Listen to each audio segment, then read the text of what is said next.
Hello, everyone. Welcome, and thank you so much for joining us today. Allow me, before we get started, to start with the land acknowledgement. Toronto is in the Dash with One Spoon territory. The Dash with One Spoon is a treaty between the Anishinaabe, Mississaugas, and Haudenosaunee that bound them to share the territory and protect the land. Subsequent indigenous nations and people, European and all the newcomers, had been invited into this treaty in the spirit of peace, friendship, and respect. For those who doesn't know me, my name is Dr. Reem El-Saleh. I'm a Middle Eastern woman with a mid-tone skin tone and wearing a mix of a green and a blue scarf and a lime t-shirt. My background showing a blurry image of a school hall, and my pronunciation is she, her. I'm an associate professor at the Graphic Communication Management program, part of the Creative School at Toronto Metropolitan University. I'm also the founder and the director of the Lab of Excellence in Digital Asset Management. Today, we are celebrating the UNESCO World Heritage Day, which is a special day for all of us, as we are all connected to our own cultural heritage. And with everything happening in the world today, preserving our heritage has become really increasingly important. And the COVID-19 pandemic has highlighted the significance of digital preservation, digital component, and digital connection. And this is the main focus of our webinar today. And we are so excited to have a very special panelists sharing their experience and information with us. Allow me first to go for some housekeeping. Please note that this workshop is recorded, and the recording link will be shared with everyone after today's event. I have also, the closed caption has been enabled for everyone. You can view it by clicking on show caption option in the meeting control toolbar at the bottom of your Zoom window. To make sure that we are focused on the event, your video and mic are locked, and please keep them this way during the event. We also have the Q&A session at the end of the panel where you can post your question. You can also post your question in the chat at any time, and we will make sure to moderate the chat and answer your question accordingly. I will be also moderating the chat, so if you have any question, feel free to send me a note through the chat. We are encouraging building a community, so feel free to post your link and also profile on the chat as well. And with that, I would like to introduce Neal Bilow, the founder and CEO of Trentia, a leading dam technology used in the GLAM sector, and one of the founding members of the LAD Advisory Board, who is also going to moderate today's session. Neal? Thank you, Reem, very much for that. Such a lovely introduction, and appreciate that. As Reem mentioned, I'm Neal Bilow. I'm the founder and CEO of Trentia. We are a platform that is made specifically and wholly for the GLAM sector, being galleries, libraries, archives, museums, performing arts, etc. Built specifically around how do we manage the content, how do we think about collections, archives, et cetera, all within our platform. But that is enough about Trentia for today, because we are not the stars here. I am honored and absolutely privileged to be part of this wonderful panel between Dr. Kelisha Graves and Dr. Cheryl Thompson, who are joining us today, and they're the stars of the show. And let's make sure that we get to them right away. I'll introduce Dr. Kelisha Graves, the Chief Research, Education, and Programs Officer at the King Center in Atlanta. Dr. Graves is also a professor at Virginia State University. Good morning or good afternoon, Dr. Graves. Hey, good morning, good afternoon. Excellent. And let me also introduce Dr. Cheryl Thompson, an Associate Professor of Performance at TMU. She's also the Director and Creative Lead at Black Creative Lab and MOBA, which is Mapping Ontario's Black Archives. Good morning or good afternoon, Dr. Thompson. Yes, it is afternoon. Thanks, Neal. Excellent. Excellent. What we're going to do is first have Dr. Graves do a small presentation about the King Center. We'll ask Dr. Thompson to do the same. As Reem suggested, please, we're looking for you to ask questions. So feel free to send those along. There's no need to wait till the end. We'll watch them and monitor for those. And then what we're looking to do is even engage with you today with those questions that you would like answered about this. So feel free to use the chat. Also, feel free to use the chat to tell us where you're from. We'd love to hear from you. Right, as you heard, Dr. Thompson is in Toronto. Dr. Graves is in Atlanta. I'm actually from Toronto, but I'm coming to you today from LA, which is a wonderful thing as we think about today's World Heritage Day. We'd like to know where you're from and what you're interested in today's session. All right, on that, Dr. Graves, are you ready? Yep, we're ready. We are ready to go. Great, and it looks like we're starting to see your screen. We see your screen, and I'll hand it over to you. Excellent. Thank you. Good afternoon, everyone, or better said, good day. So despite the time zone where you may be located, we certainly hope that it is a good day for you. And so my name is Kelisha Graves, as Neal mentioned. I'm the Chief Research Education and Programs Officer at the King Center in Atlanta, Georgia. And so that means I get to work with a great group of people to design learning journeys for people all over the world. And so today, happy to discuss what the King Center's digital transformation journey has looked like and how we've been able to manifest some of our digital transformation goals thus far. So the King Center is a programmatic nonprofit located in Atlanta, Georgia, and it was founded by Mrs. Coretta Scott King in 1968, just shortly after Martin Luther King Jr.'s assassination. And so the overarching vision, if you will, for the King Center is that we envision a beloved community where injustice ceases and love prevails. And that vision is operationalized through a mission to educate. And so digital transformation is a huge part of our educational thrust at the King Center. So just kind of want to walk you through very quickly the points we're going to talk about today, kind of our origin story, thinking through digital possibilities, point number 2. Point number 3, digital transformation, how DAM enables our mission today, and then, of course, what's ahead for us at the King Center. So if we think about our origin story, as I mentioned, the King Center was founded by Mrs. Coretta Scott King, and she really had a powerful vision that animated each and every phase of her life. And so we call Mrs. King the architect of the King legacy, and we call her an architect precisely because she was a woman who was a builder, and not just a builder, but also a thinker. So it's important that we frame Coretta Scott King's contributions in that way. Of course, she's the wife of Martin Luther King Jr., but she's also responsible for institutionalizing the King legacy. And of course, one of the reigning features of Mrs. King's leadership was her forward-thinking energy around preservation and preserving the King legacy. So preserving physical artifacts, preserving physical spaces. So Mrs. King really was a trailblazer in terms of being a preservationist, and her efforts have provided the foundation for where we are today. So this is a photo from Dr. King and Mrs. King in about 1956-ish, I believe it is. And I'm at the point now where I can tell what year a photo was taken based on Mrs. King's hairstyle, surprisingly. So that's how long I've been studying this stuff.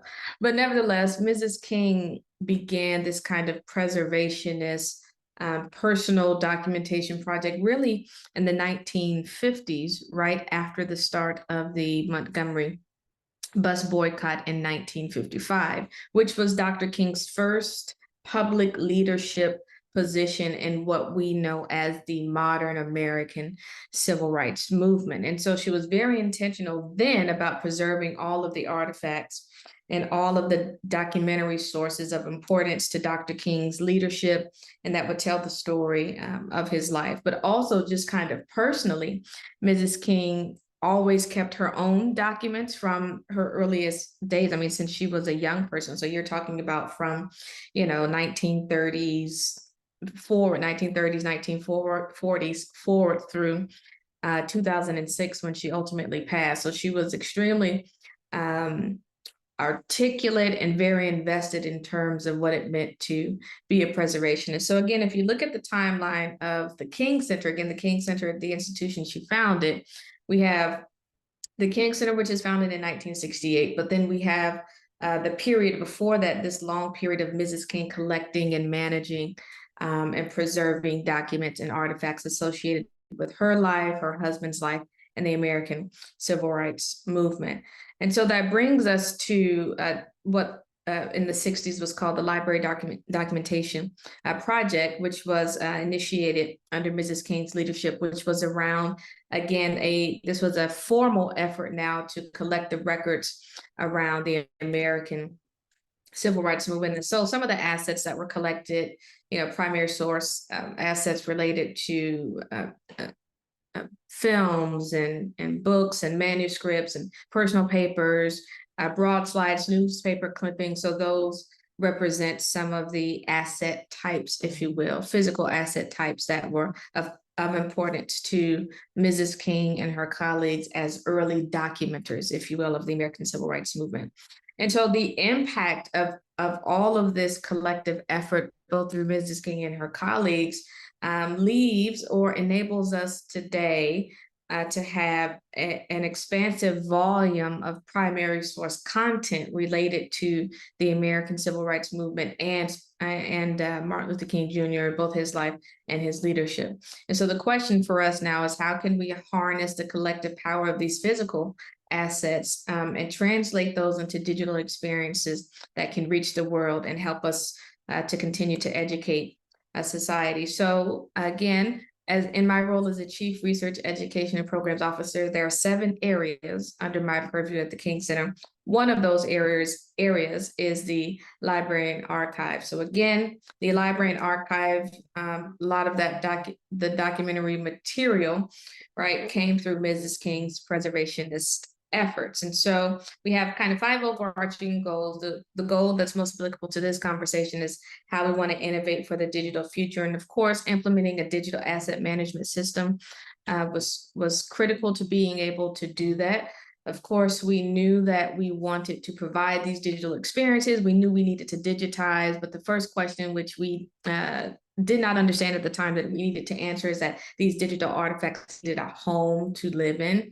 And so powering these digital experiences would have to first be enabled by a digital asset management system. And so, of course, we're in a digitization project now around our AV collections at the center. And fortunately, we've been able to implement a digital asset management system. And so in terms of understanding the value add of digital asset management, we knew we needed to rapidly preserve our at-risk audiovisual materials. We also needed to be able to scale accessibility and searchability of those assets across the organization, but we also needed a digital single source of truth for our archival and institutional assets. And then, of course, we needed a concrete pathway to enable some of these digital experiences. If you look at our the volume and scale of our AV collection alone, you're talking about nearly 10,000 assets and a data footprint of over 350 terabytes. So I think it's approximately 366 terabytes. So a huge,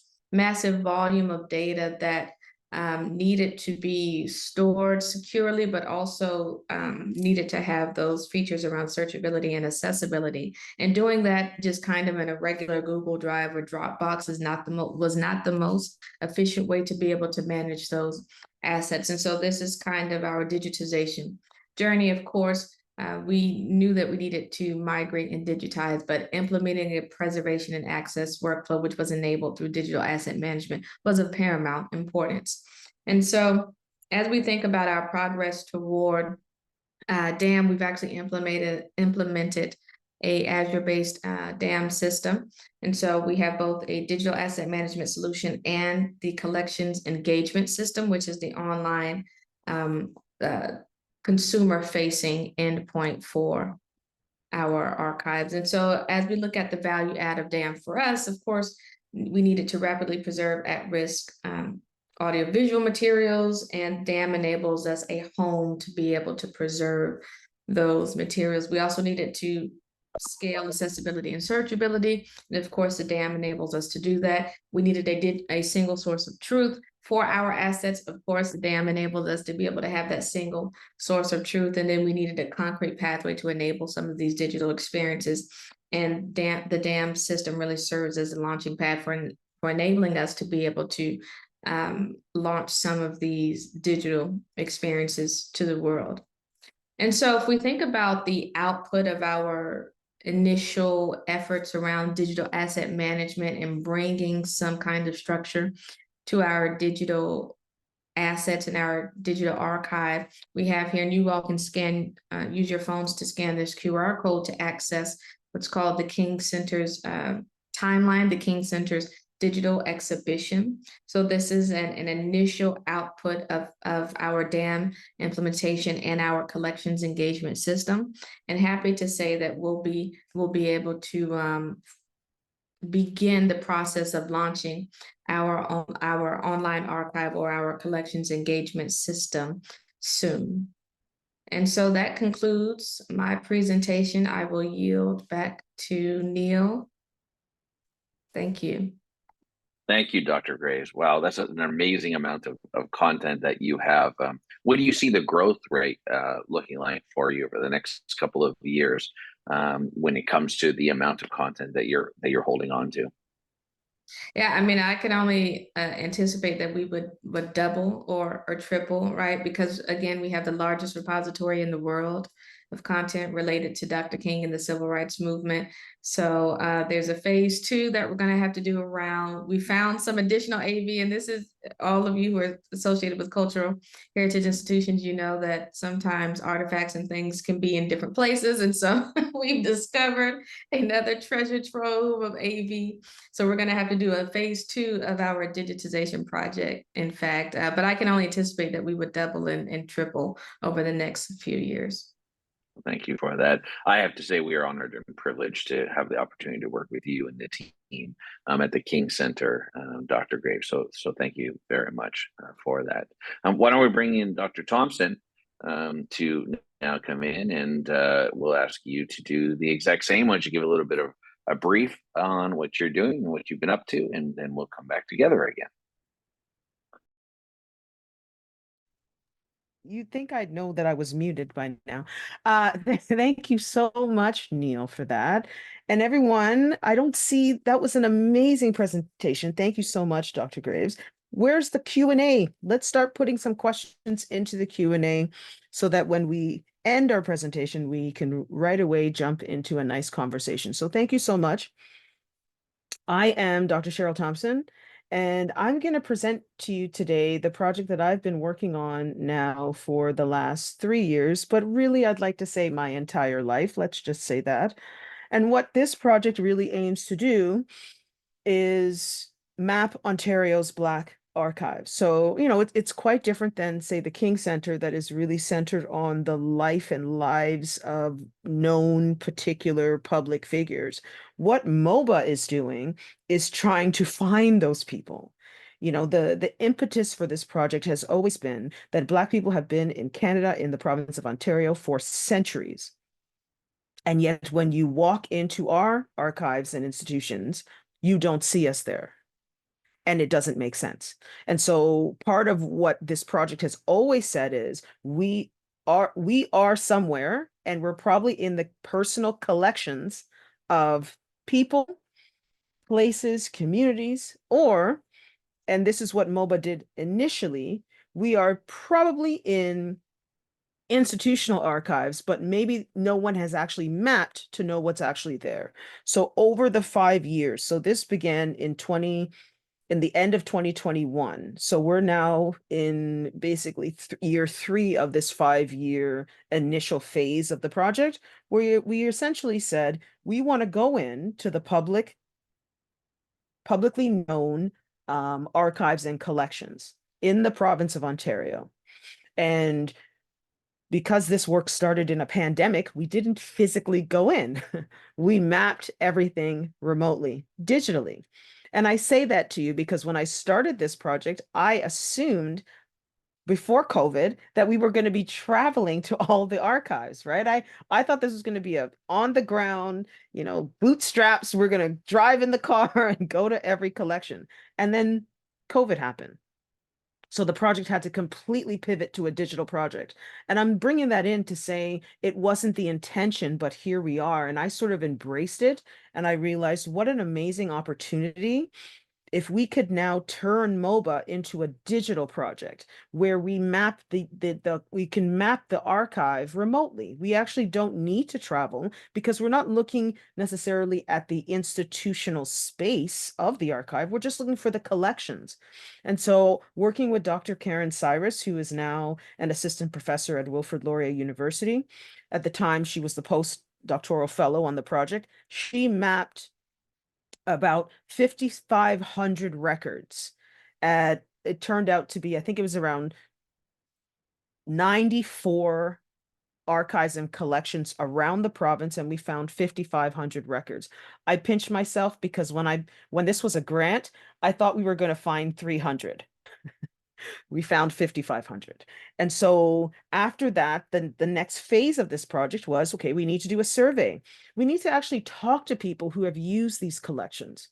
And because I'm in the School of Performance and I'm very interested in the artistic community, I said, we need to speak to the people that never get spoken to as it relates to collections, right? Typically, when it comes to archives, we're talking about researchers, students, professors.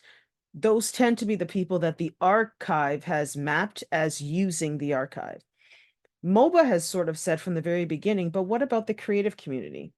What about the dancer? What about the artist? What about the filmmaker? What about the choreographer? Those people use archives as well. And I sort of recognized that they were like a gap demographic, that no one had ever really thought about how they engage with the archival record. So over the last year, with my research assistant, Lucy Woke, we have been interviewing artists, archivists, librarians, researchers, PhD students. And from those results, I just wanted to share this little fact that kind of surprised me. Like, we asked the question, how many visits to Black archives in Ontario? And 6% of our data set said daily. 30% said they do it weekly. 21% monthly, and so on and so on. And so this number said to us that people are using these collections on actually a relatively frequent basis, but do they know how they're connected? And that's really what, if you go to mobaprojects.ca, this is the website that we created that has right now has a content management system that has mapped the initial portion of the survey. So we've mapped maybe 20%. So if you go on MOBA, you will be able to see a geospatial map to tell you where the Black collections are and if there's any points of connection. So for example, if you go to McMaster's archive, MOBA projects will tell you if there's something in an archive in Thunder Bay that is connected to the McMaster collection, right? So you can kind of get a sense for where is not just the Black collections, but where's the Black history and where's the Black community and how do they relate? And so now in this current phase, yes, it's two brothers talking to each other, but in this current phase, we're actually doing interviews, like physical interviews where we sat down with people to get their experiential knowledge. That is a lot of data, as you can imagine, and we're now actually in the process of having to analyze, well, what did they say? What are the points of connection? But all of that is to lead back to this question of, why am I doing this? It's interesting, Dr. Graves, to watch your presentation and to have to learn about Loretta Scott King, who had such a profound sense of, I need to document, I need to preserve, I need to keep a record of what's happening in not just her life, but obviously the civil rights movement and Dr. Martin Luther King's life as well. I just sort of had a sense that I'm sure there are Black Canadians doing the exact same thing. Obviously not on that internationally known level, but they're doing it. And what are they doing with the things that they're preserving? They're probably in a box in a basement somewhere, decaying, because they just don't know what to do with it. And so this is where I started to think, before we lose this history, right? This is actually an ad campaign from the Ontario Black History Society, I believe from 2022 or 2023, I can't recall now, where they said this is what the history books look like when you take out Black history. When you like remove all the regular history, there's like one page and one paragraph is what they learn about Black history in Ontario's schools. I think the education minister just announced in Ontario that he's going to change this, but that's still going to take really, I would say, a decade until we really see the change. And so what MOBA is trying to do is to circumvent this erasure and say, we need to make Black histories not only known, see what's next, not only known, but we need to make it searchable, discoverable, accessible in the digital world, because we live in the 21st century and the digital world is where we all go to find information. It doesn't mean it's the only place, but it is the place that we all go to at least figure out what is connected to what. And so that's what brings me, that's how I met Neal.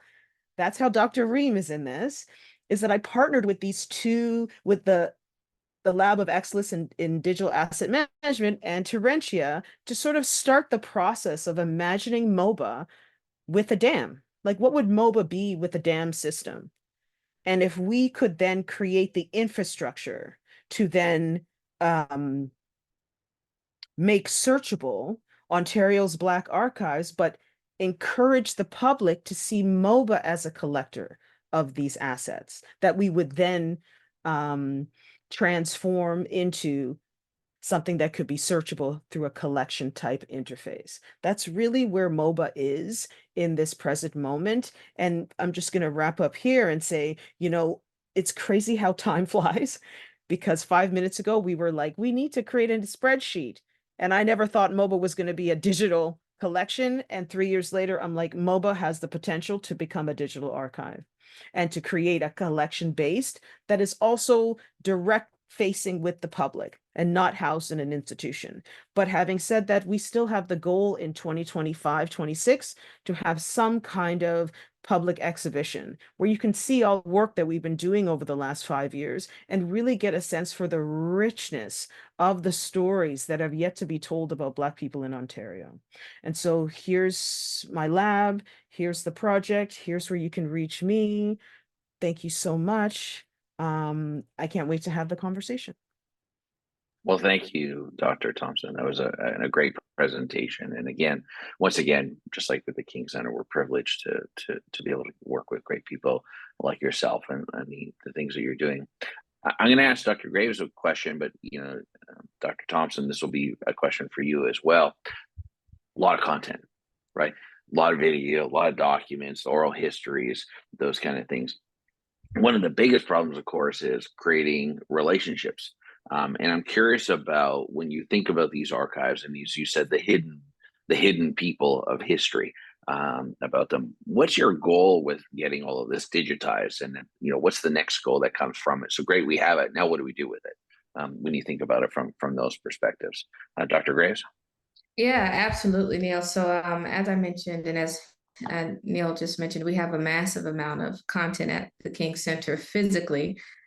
In residence, you're talking about millions of individual documents, thousands of hours of video, and in its physical form, there's not a physical relationship between any of those individual, whether it's documents or videos, right? First of all, because they're located kind of into, we have an AV room, and then we have stacks where our documents are. So there's not even a physical kind of relationship between the documents. And then just from a human capacity standpoint, that's difficult. It's impossible for a human being, right, to take, I mean, you could probably do it over the course of a decade or years, but for one human being to try to create relationships between millions of documents and thousands of hours of video in an analog format just isn't realistic. And so what the DAM enables us to do, and where we're looking to move, is to create kind of these linked relationships between documentary material and video-based, audio-based assets, right? And so let's imagine a researcher has a question around what did Martin Luther King Jr. say about the involvement of women in the Montgomery bus boycott. A human being, right? We have millions of documents, these videos. I mean, it's hard to kind of make those connections, but technology enables us to kind of do that rapidly at scale and can pull all of the audio where Dr. King mentioned women in the Montgomery bus boycott. It can pull all the video, right, of women, of images of women participating. It can pull all of the documentary material where it was either mentioned or where Dr. King talked about it, and create a solid relationship between what otherwise might be these kind of disparate sets of items. So we're really interested in creating powerful relationships so that we can help to support researcher inquiry and really scale the knowledge that can be generated through relationships in the archives, through archival material, rather. Yeah, Dr. Thompson, anything you want to add to that? Yeah, I mean, I sort of have the same impetus, right? Except it's really on a much bigger scale, because I'm trying to say we need to connect Black people in the province, right? We need to connect hundreds of thousands of people who are thought to be not connected. And why do I make that claim? You know, what before MOBA and I was doing research, I can remember going to archives and I would find a photograph, and I would notice a name. And then I would go to another place and I would notice the same name, and I would think, why are they not connecting that they have to be cousins? These are brothers, like they're connected, but the archive isn't making that connection. Right. And so it's through MOBA that I've begun to realize, Dr. Graves, it's the same idea. That is what technology allows us to do. It allows those connections to be made at the point of access, not you after the fact trying to piece it together on some wild goose chase, right? It's like we live in a world where we can make those connections for the user immediately. And now think of the potential that brings for like just deeper engagement, more conversation, more ability to then have a different sense of history. Like and this is a North American issue, right?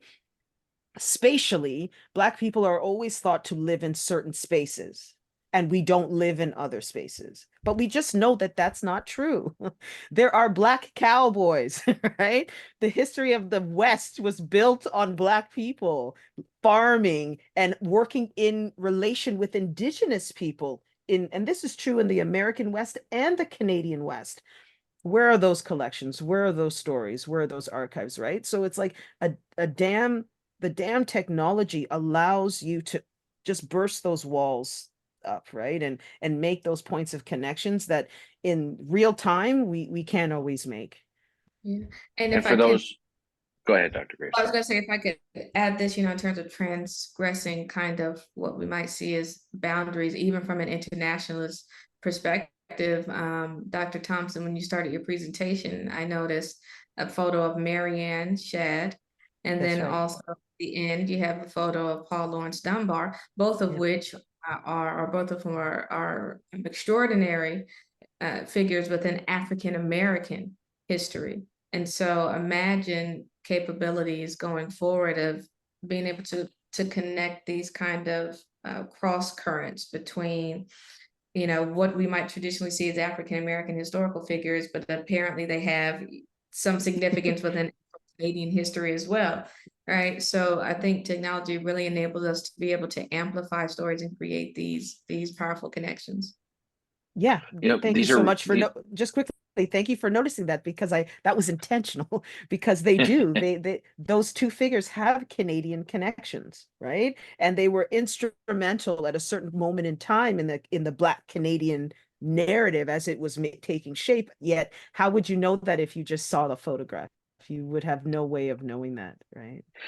Well, that leads to my next question, and somebody asked about this. So here you have these internal repositories, right? And as you both said, historically, you must go to these physical locations to see them, right? So you're building both these new digital repositories. What, if anything, is some of your plans to allow public access to some of these repositories, right? And so that instead of, I think about, of course, Dr. Grace, Miss Lewis, who's always kind of made into all these research requests all the time because there's a lot of people interested in Dr. Thompson's. I can't imagine that exact same kind of level of what's going to happen as you start to bring together all of this information. And quite honestly, what's really exciting and almost gives me a little bit of a tingle is the thought that both of you may have information that could cross-pollinate with each other, which gets really exciting, right? As the technologists, and how do we bring this stuff together? What are your thoughts and goals? And these may not be immediate. I know, Dr. Graves, there was the thing that we did with the timeline for Credit Scott King, but what's some of the immediate goals that you have to allow for public or near-term goals to allow the public access to some of this information or research access? Yeah, I know for us at the King Center, moving forward with getting our online, our collections engagement tool in terms of the online component up and running so that folks have access to a selected or curated set of assets with the goal of scaling the assets that are available over time. And so we certainly, right now, the primary means for engagement are folks having to physically come to the center. And of course, that's an existential issue. We have an archivist, but it poses an existential issue where all information is centralized to a single human being, right?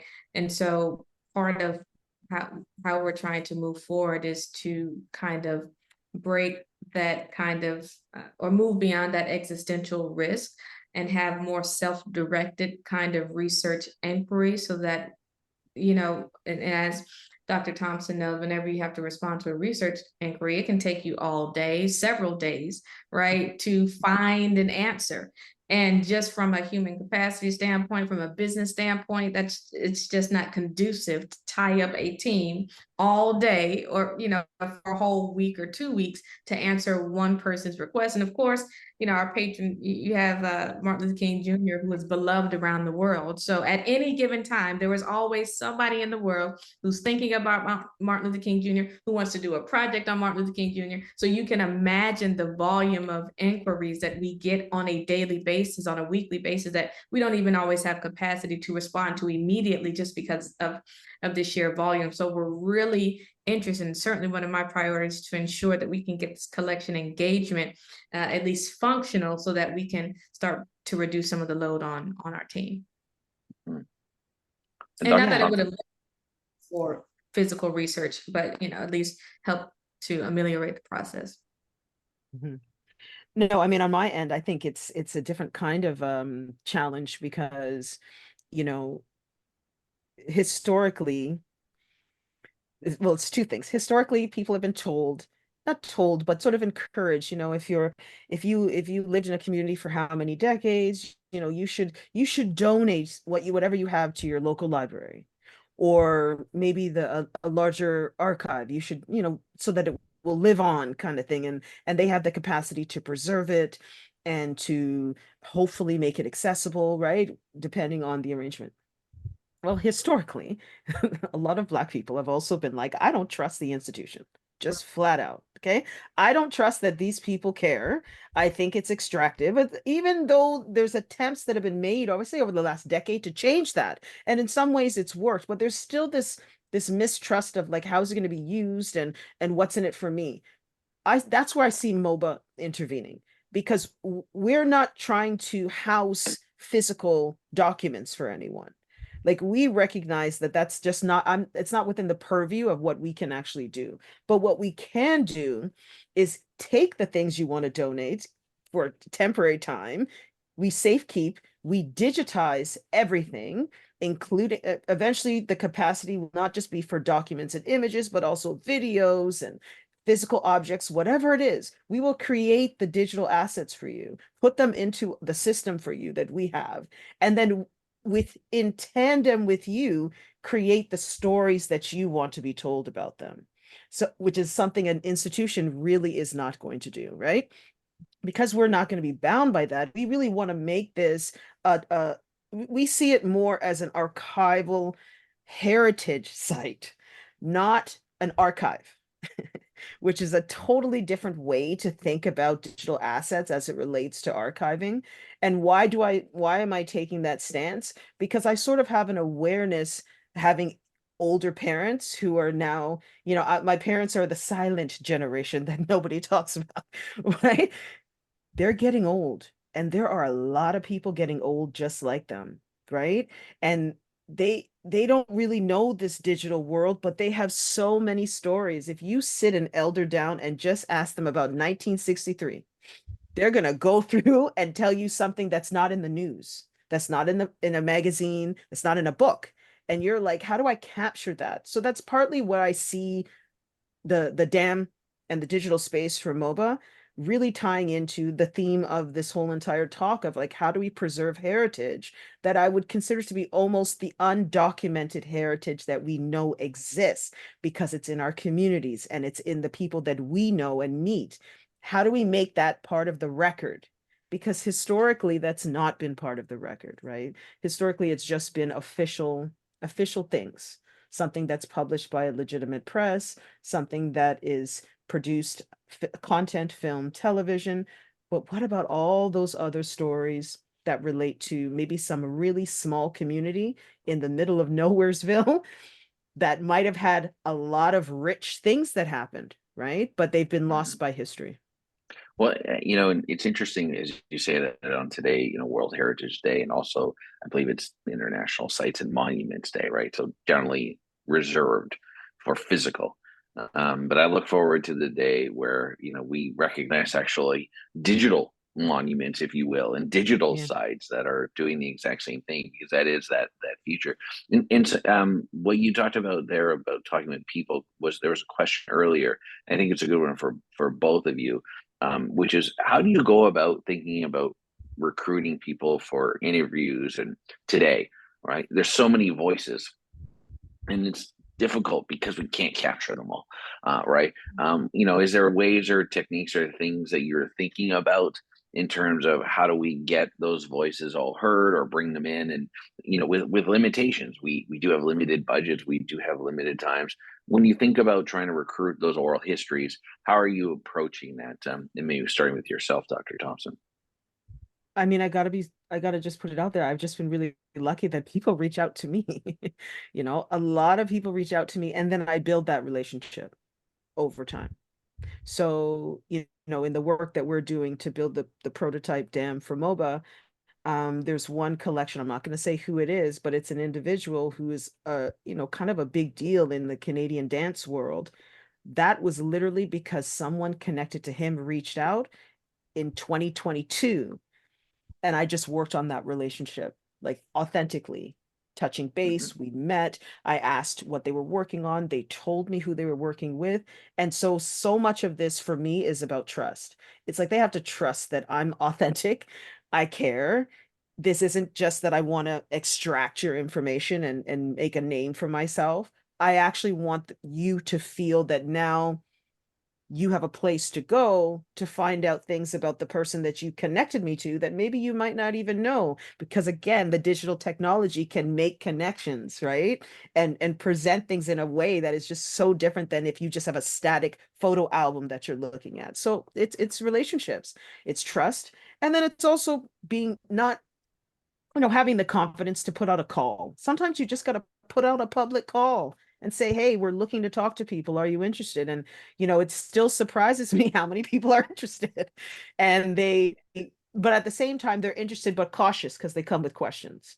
Absolutely. And as they should be. And I actually encourage them to come with questions because, I look at it this way: an archive is actually life. It's someone's life, right? And there's like heart and connection there. So you want to handle it with care. Dr. Graves? Yeah, for us in terms of how do we capture those oral histories, it's both, and we have folks that reach out to us, but also we, as Dr. Thompson mentioned, we cold call folks as well. Fortunately, because of our reputation as an organization that's been invested in civil rights, and because of who founded our organization, a lot of those relationships in terms of folks who participated in the civil rights movement were already established. So the reach, we didn't have to reach that far to get to some of the well-known folks' names who many of you may have may have heard as it relates to the American Civil Rights Movement. So again, and we reach out to folks directly, and then we also have folks reach out to us. I know recently we interviewed the oldest survivor of the Tulsa Race Massacre. The Tulsa Race Massacre happened in 1921. The oldest survivor is 109 years old. And so I saw her on a CBS program. I immediately asked the team, I was like, look, we have to get in contact with this 109-year-old elder, and we need to do it soon and immediately. Yeah. So we were able to do that. We flew her to Atlanta and interviewed her on stage at the King Center. And so a lot of it is about leaders being learners, and having an ear for what's important, and having an eye for what's significant as well. So, I'll see someone on television, hear someone on the radio, and it's particularly if it's a story of significance to the story that we try to tell at the King Center, then, we just reach out. Yeah. One of the things that we're seeing in some other organizations where there's also, some of the concern, or maybe sometimes inherent concern about handing data, or fear of data with it, is we're seeing young people armed with phones and smartphones, and with some guidance from archivists like yourself on questions that they can ask their grandparents or their parents, and I think that there's a real missing link still on all of this, which is that we can access so much more now in this digital age. Get them and encourage them as part of projects to ask these questions of their elders, and bring them, to these archives for safekeeping, of course, under proper conditions, with proper questions being asked. And then how do we bring together that data, again, using technology like speech to text, of what they're talking about, and again, relational to then be able to maybe identify that name that's actually in one of these documents. Or I think about some of the footage that you have, Dr. Graves, of the various marches and the thousands of people that are inside of these, and the ability one day, and I'm not saying it's today, but one day, for us to be able to use citizens, right, to help talk about or to help identify, like, that is my grandfather, or that was my grandmother, or my uncle. And those are things where then we can then start to really kind of extrapolate those stories, and using tools like AI, of course, to be able to find that same person's face across potentially multiple marches or multiple documents, to then say, okay, well, who is this person, and start to tell like a really compelling story with it. One of the questions always comes up, and it feels like you can't go anywhere today without talking about AI, as I just did a little bit, although what I just talked about is not really AI, that's machine learning, right? Which is a really big difference compared to then doing that next level of things. Is that something that you're concerned about, or you want to embrace? How do you think that it could help your archives, both individually? Maybe starting with yourself, Dr. Graves. Yeah, no, AI is something that we absolutely are embracing, just because it helps us to go faster and bigger and quicker. And AI doesn't have the existential constraints that human beings have.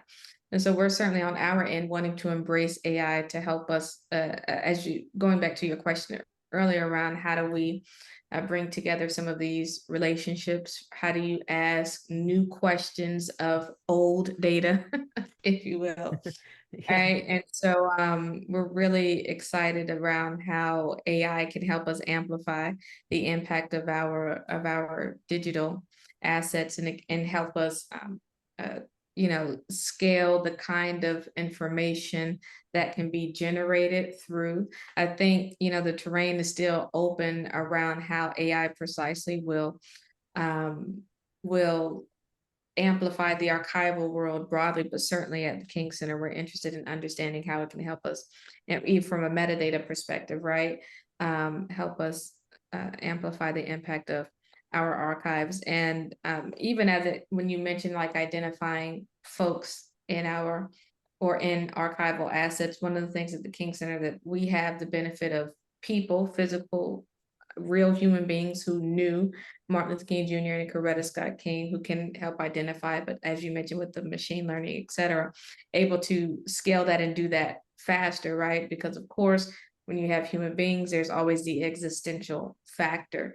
And, you know, unfortunately, as time passes, many of the folks who knew Martin Luther King Jr. and Coretta Scott King are passing. You know, you have Harry Belafonte passed, Dorothy Cotton. I mean, so many of these folks who are, you know, passing rather within short time span of each other. So AI is going to help us to fill in some of those gaps. So yeah, we're excited about it. Absolutely. You know, I'd be chagrined to say that, you know, as our partnership at Trencia with Microsoft, you know, one of the things of the future as a technologist and in this space, what we see is the ability to use things like a ChatGPT to be able to then start to ask questions instead of it, right? So trained into your archive so that you can then start to ask questions about it instead of just say doing regular search and trying to find things that was put in by humans. But how can we start prompting it with questions that we never had before? I know Dr. Thompson, you probably want to jump in here with a few thoughts as well. Yeah, I mean, I am fully embracing the potential for AI, and I asterisk that word potential, right? Because I think the machine learning part of it is the part that people focus on a lot, and I think that's like I call that like AI like 1.0 kind of thing.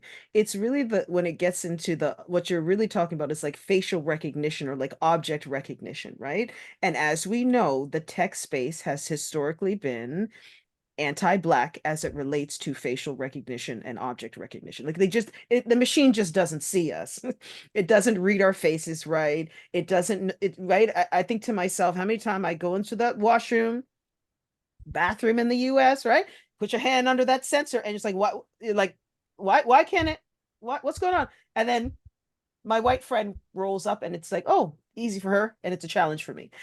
It's that kind of thing in real time. Now, when we take that to the AI, it's amplified. Like it just can't read our faces, or it misidentifies, or we're required to, especially the darker and why? Because the darker the pigment, the technology literally hasn't been made yet to read dark pigment. And I part of this is coming from, you know, spending years studying the beauty culture industry as well. And it does also tie in. It's like, you know, if you're a darker skinned Black woman, try finding one foundation that you can purchase. You probably have to blend. Even the good stuff, you still have to blend. So it's a Western culture infrastructure issue that extends beyond AI. So for me, I see the potential in the heritage space in really thinking about AI to not just think of it the way I see, to be honest with you, a lot of universities or corporations thinking about it like, oh, isn't this great? No, it's like, isn't this a great opportunity to finally fix the issues that we've been having with technology in the real quote unquote world, and we can now address them and fix them in this new world of AI. That's kind of how I look at it, like acknowledge. And again, I'm not saying anything that Sophia Noble doesn't say in Algorithms of Oppression, right? I mean, that's basically the argument that is being made, and it's still true. It's not just the algorithm. So for me, I think, wouldn't it be great if AI was liberatory? Like if it gave us that potential to really truly overcome the analog world's racial bias, racism, and all the isms that we struggle with in quote unquote the real world. Wouldn't it be an amazing thought to think that this technology could really just eradicate that? Well, one of the leading problems with the technology has been the data set that it's been able to use. Stock photos, for example, right? Historically, you know, have not had embraced a lot of African American people, and so you know, we need to be able to create and train engines on subject matter that is relevant to these communities. Otherwise, they will end up and will continue to be disenfranchised in the global, in the global AI world. Yes, With and it, just right? quickly, Languages is a big problem for that too. I always say to my class, if you don't believe me, just go into Google Images and Google Black Beauty. Just put the two words together, Black Beauty. Don't put anything else. And the first thing you're going to see is a horse. And people are like, what are you talking about? No, because somebody Because wrote a book called Black Beauty and it has a Black horse Beauty, on it. So that horse has been, 100%. it's been imaged the most than anything else. Yeah. So you won't see you won't see a beautiful Black woman. You'll just see a horse that is probably white, because I think the horse is also white. That's exactly to your point. It's just been searched, and that's what comes up. You know what I think about also, when we talk about technologies and its potential, even when we think about transcription of audio visual material, of course, you know, in African America, if you will, we have African American English.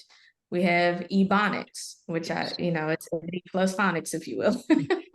But African American people, particularly regionally, have a way of speaking, right? So like I'm trilingual, I speak English, I speak Spanish, and I also can speak Ebonics.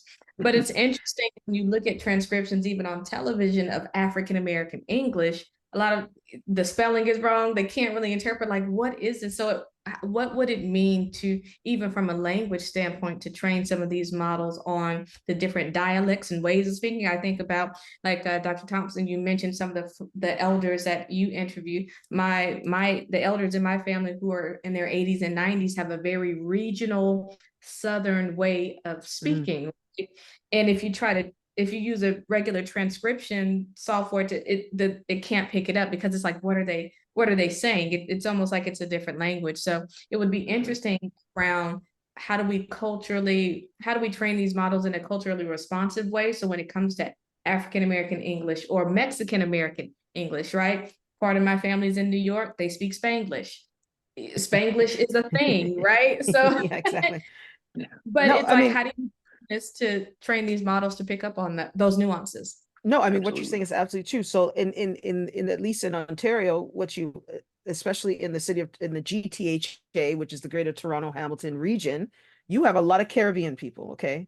And you know that if you're from Barbados, you're from Jamaica, you're from Trinidad, those accents are completely different. The patois is different. What we say is different. And so often that's also a problem, right? Because if you're an elder and you're gonna go back and forth what we call Queen's English and your own way of speaking.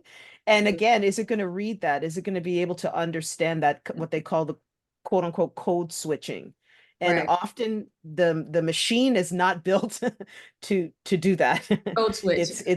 It's really it's really built in. It's actually built in I would almost call it TV news anchor English. Yes, it is. It is. You are 100% correct in terms of the way that it has been historically found, because that's the largest amounts of source of data that we can use to train the machines. And on that note, with it, I would like to leave it with what the art of the possible is, right? Yeah. As we can start to bring the stuff into an asset management system that can preserve, that can create these connections.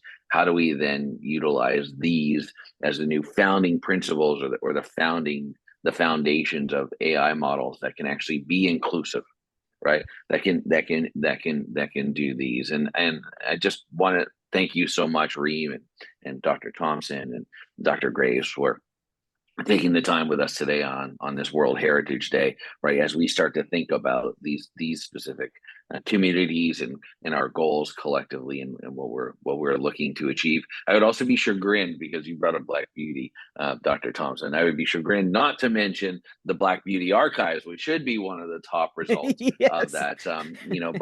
By a good friend of all of ours, Camille Lawrence, who's worked very hard and diligently to create one of the largest archives of Black Beauty for that exact reason. So I just want to give. So she can finally defeat the horse. Take the horse down. That's right. We need to get her. We need to get her SEO up so that it can be over the horse. Absolutely. Listen, take it from somebody who named their company Terencia after, and funny enough, it's actually a horse that dominates sometimes our SEO as well. So I can totally appreciate, and not to equate it, but I can appreciate it, and it's not the equating. I want to be clear what it means to be beaten by a horse. That's for sure. On that note, thank you very much, Reem, for putting all of this together. Thank you, everybody, for joining us today. we hope you enjoyed our conversation. Again, I am so privileged to work with groups like yourself and, at TMU and the work that you're doing, Reem, to really amplify and what digital asset management can do, right? Beyond our traditional use of it in an enterprise world, why it's become so important across all of these sectors. So thank you as well for the work that you're doing and continue to do at TMU. Thank you so much, Neal. Thank you so much, Dr. Thompson, Dr. Graves, for the wonderful presentation. And thank you, everyone, for joining us today. Enjoy the rest of the day. Thank you. Thank you. Have a great day.